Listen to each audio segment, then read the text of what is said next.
Hi everyone, welcome back to Active Self-Protection Extra, here back at Casa de Asp with my friend Terry Johnson from Firearms Legal Protection. Today on John's Briefs, I want to talk about the criminal and civil culpability of negligent firearms handling if I hurt someone with a gun. Now more than ever, you need trusted coverage to help you win the fight after the fight. The company I trust and recommend is Firearms Legal Protection. They offer discounts on all their plans at the link in the description. I recommend the premium plan. So the video in question that we are talking about here, link is in the description, to a couple guys in Argentina who are absolute dunderheads. Yes. I mean, cleaning guns, pointing them at each other, pressing the trigger, and it all is ha-ha fun and games until one of them loads the gun inadvertently and shoots and kills his buddy. And I mean, first of all, to me, the biggest thing here is you got to live with that on your conscience the rest of your life. Yes. And the other person doesn't get a choice to live with it. Right, and their family has to live with that on their conscience, and that's completely avoidable. It's completely 100% avoidable. So always follow the rules of safe firearms handling. What are they again? So we always say, I follow the three, right? Number one, always keep firearms pointed in the direction of least consequence. And a human being is always a high consequence direction. Again, the only time that a human being is the direction of least consequence is when they are in imminent threat of death or great bodily harm to you and yours. Rule number two, always keep your finger high and on the slide of the frame until you've made the conscious decision to fire. And rule number three, always keep firearms unloaded until they're in use. And a gun that is being cleaned is not in use. It is being handled administratively, and that's the most dangerous time. So make sure that it's unloaded. So now that said, if that goes down, and I have seen here in Arizona, I mean, just having a negligent discharge can be charged even up to a felony here. Yeah. Which is insane to me, if nobody gets hurt. But what are some of the charges that in a criminal sense you could be looking at here? I mean, I don't know that murder's right. No, you won't get murder. You could get manslaughter. You can get voluntary, involuntary manslaughter. Again, this changes. Voluntary probably though, because I mean, you voluntarily pressed the trigger. You did something in a negligent and reckless manner that knowingly could cause death. Yeah, it could be argued that, you know. You start on that high end, you can go down to aggravated assault with a weapon. You could get something as simple and as crazy as discharging a firearm within a building, and which in Michigan I believe is a either 15 or 20-year offense. Right. Well, plus the felony firearm. Plus the felony. Yeah, we got a 2-year bonus, which means that you do 2 years for using a firearm in the commission of a crime first, and once those 2 years are gone, you start the clock over. Yeah.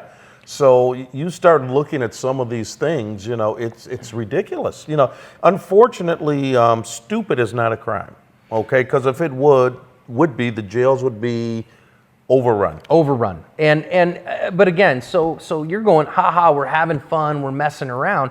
And the next thing you know, not only have you, murdered a friend. You may not get convicted of murder, but you recklessly and knowingly took the life of another. That's you know, the unauthorized taking of human life is murder in a moral sense.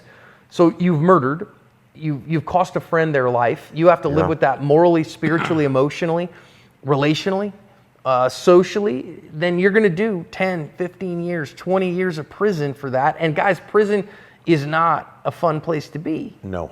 You don't want to go. I've never done any prison time, but I can tell you in 14 years of pastoral life, I've visited plenty of people in prison. And in fact, to just a little bit of my story, my grandfather actually did 3.5 years for attempted murder.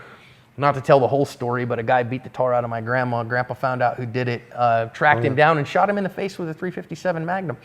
Didn't kill him, scalped him, actually. In fact, guy was moving away from him, hit him and scalped him, did 70 stitches worth of damage. So they convicted him of attempted murder and he did 3.5 years. I know a lot of people would be like, well, you know, that guy needed killing, but the California penal system said you're still going to do some time for that. Yep. And you know, my grandpa would tell me stories what life was like in there as I worked for him afterwards, and you don't want to be in that kind of environment. No, you don't. I don't know anyone who wakes up saying, you know, I think I'm going to go to prison today. You know, I've got nothing to do for the next, you know, 3, 4, 5, 50 years, whatever. I think I'll just go to prison and hang out. Right. So now what's going to happen civilly? Oh, wow. That's going to be huge because now if this guy's a business owner, I'm coming after his business. I'm coming after his personal assets. I'm coming after any and everything he owns. and his only defense is, I'm sorry. I mean, what are you going to say? You've got this on video. Yeah, I mean, you know he did it. Yeah, and let's go back. I mean, you talk about the three, the three cardinal rules that you have to follow here, All the right? time. Yeah. All right. I can just take John's words and say, these are the rules that people need to follow. These are the national industry standards here, and he didn't follow them, right? Here's the other thing, even though he's been instructed in them. Oh, yeah. And let's take that a step further. Could the person who sold him the gun be in any trouble? For example, what if this guy had a permit and an instructor taught him certain things? Could you go back to that instructor? Understand, in a civil sense, they're going to cast that net as wide as they can to find out who's got money and attach their insurances. And that's the key word. It's about money. You're not going to bring this person back. You're not trying to punish this person by putting them in jail. This is strictly about money. And the money is about an attempt to replace someone's livelihood. If this guy was a provider, let's say he's got a 10-year-old kid, so he's got to support that kid for, the next 8-10 years, yeah. Right? What about the mortgage payments on the house? How is all of this going to play out? That's what civil suits are about. Yeah, and so now think about that, whether you're a business owner or not. Now, again, your house gets attached. Your spouse, now you're gone for the next 10, 15, 20 years, but now your spouse has to deal with the financial ramifications of that. If she's still your spouse. Right, you might lose, the social ramifications, she might say, hey man, I'm not about this anymore. I ain't waiting for you, you're on your own. Your children don't get to grow up with you around.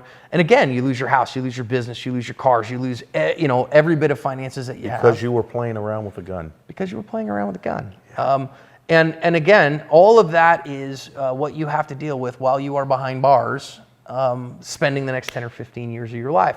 So Terry, what is our best legal remedy to prevent this from happening? Well, number one, don't be stupid. Hey, there it is. Don't be stupid. I mean, always treat a gun as if it's loaded. And here's something else I learned a long time ago. If you're cleaning a gun, never, ever, ever, and I know many people that violate this, don't have ammunition anywhere around the gun, period. So number one, always keep firearms pointed in a safe direction, in the direction of least consequence. So I take a gun apart, I got parts and pieces, whatever. The second that gun comes back together, I am saying, no, this firearm needs to be pointed in the direction of least consequence. That's not at me, that's not at anybody else, that's not at my cat, that's none of those things. Right. And then I maintain very strict trigger finger discipline, because again, the reason that we follow the three rules, you got to break all three of them for somebody to get hurt.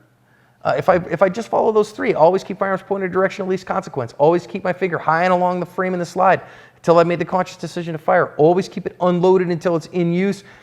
Then if I do those three things, then guess what? I will never harm somebody with my firearm. Yeah, and people always want to argue, it was not my intent. And, intent is a word that people don't truly understand. You say, it wasn't my intent to shoot him. And just listening to John just said, in a sense, it was your intent. You know why it was your intent? Because you had your finger on the trigger. Because you had it pointed in a direction of great consequence. Of great consequence. So tell me why it wasn't your intent. And it doesn't work. And I would argue that in the case, this one in Argentina, he loaded it negligently. He wasn't paying attention. It was rote memory. Oh, look, haha, click. Because, of course, he never would have done that if he was paying attention, right? And even if he's fiddle farting around with his gun, he never would have loaded it, pointed it at his friend, and pressed trigger, unless he intended to murder him, and now he's a murderer. Yeah, and I'll tell you a very quick story. I had someone point a gun at me one time. He was an officer who, I'm quick on the draw, I can outdraw anybody, I'm like, yeah, okay, whatever. And he literally had a gun on me.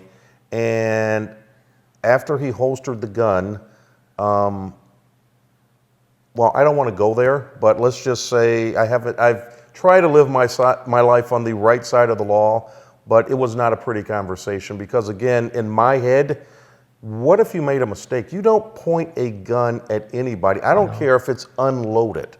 I don't even want to keep going down this road. I know we're beating a dead horse here, but this is extremely important.